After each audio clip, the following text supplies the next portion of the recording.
Namaskar learners. Do you know that India has assumed the presidency of G20 in December 2022?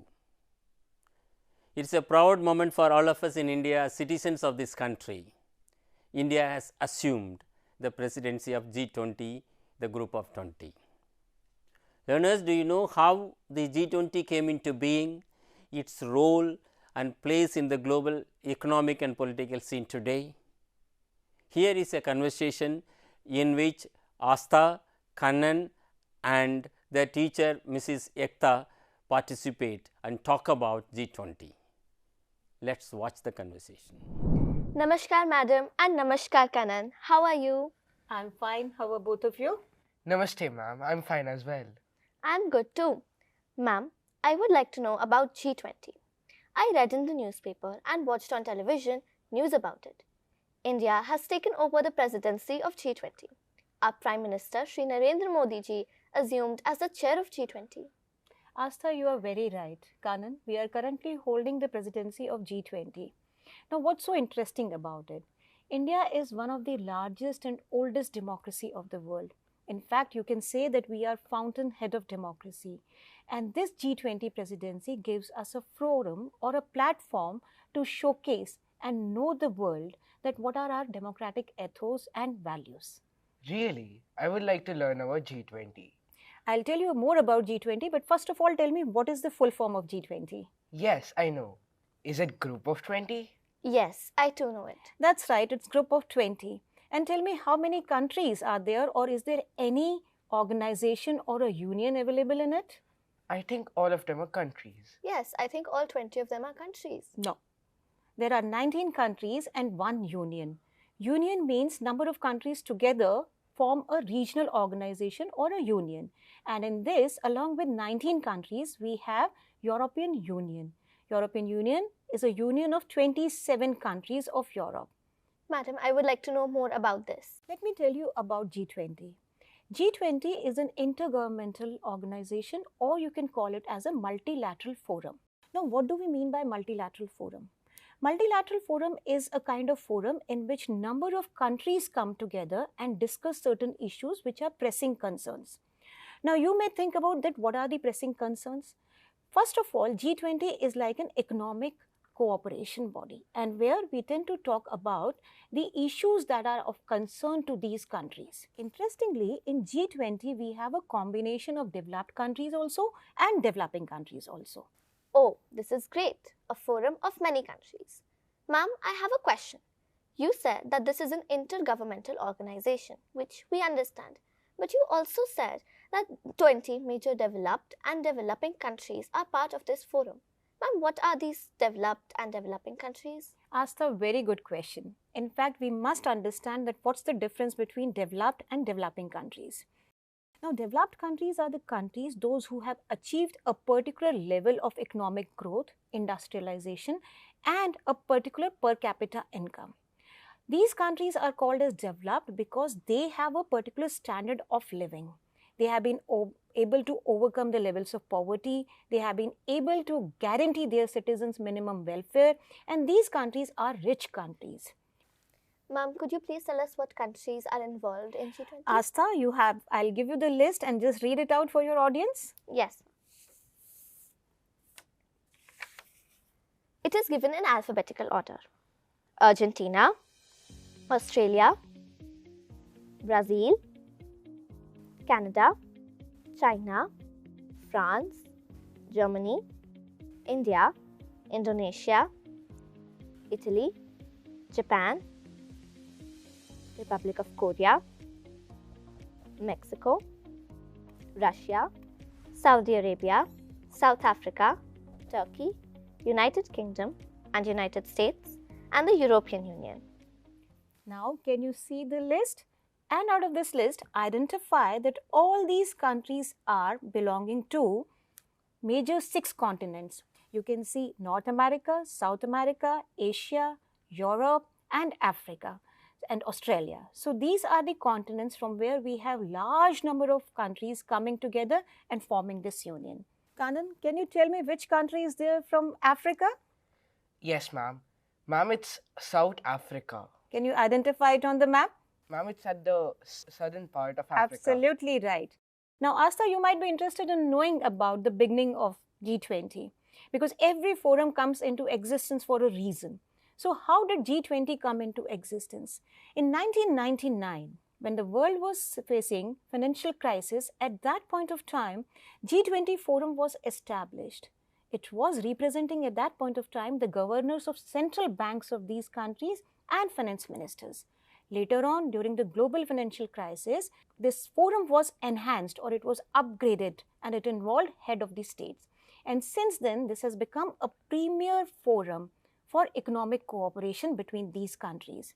And they just do not hold themselves or restrict themselves to discussing economic issues. All other issues which are part and parcel of our everyday life become important and significant issues to be discussed at the forum. Yes, ma'am. Thank you very much. It has evolved into a global forum to benefit all. Yes, ma'am. I'm rather excited to learn about G20's transformation. But I would really like to know about the G20 logo. Very interesting because logos, they represent the concept or the ideas behind. If you look at G20 logo, it is capital G and with the numeric 2. And 0 has been replaced by planet Earth. And the Earth is located on a lotus, which is national flower. Under that, it's Bharat written in Hindi, then 2023, the year of presidency, and then India. And below this, you will find one of the greatest philosophy that India has followed since 5,000 years or more, Vasudhaiva Kutumbakam, which means that the entire earth is the family. And this is what is getting reflected in the motto of G20, one earth, one family, one future, which shows that all of us are going to cooperate and collaborate via this forum. And one interesting thing that you see in this logo is the color scheme that has been chosen. It shows saffron, green and white, and planet Earth is shown as blue in color. And lotus is something which is very interesting, being our national flower also. This shows that it grows amid challenges. So that is why the logo itself is representative of the idea and the philosophy behind the forum. This is both interesting and inspirational. I feel proud as an Indian. I too feel the same. I would like to add one more thing to this, which is about life. L-I-F-E. What does life stands for? Life stands for lifestyle for environment. As you are aware of Sustainable Development Goals, which are also called as SDGs as a short form. Now, what are Sustainable Development Goals, or what is sustainability for that matter, and why Pradhan Mantri ji spoke about lifestyle for environment? Because when we industrialized, when we developed, we did development at the cost of environment. And now we are facing problems of environmental crisis or climate change. Pradhan Mantri Modi ji proposed this idea during COP26 at Glasgow in 2021. What is COP26?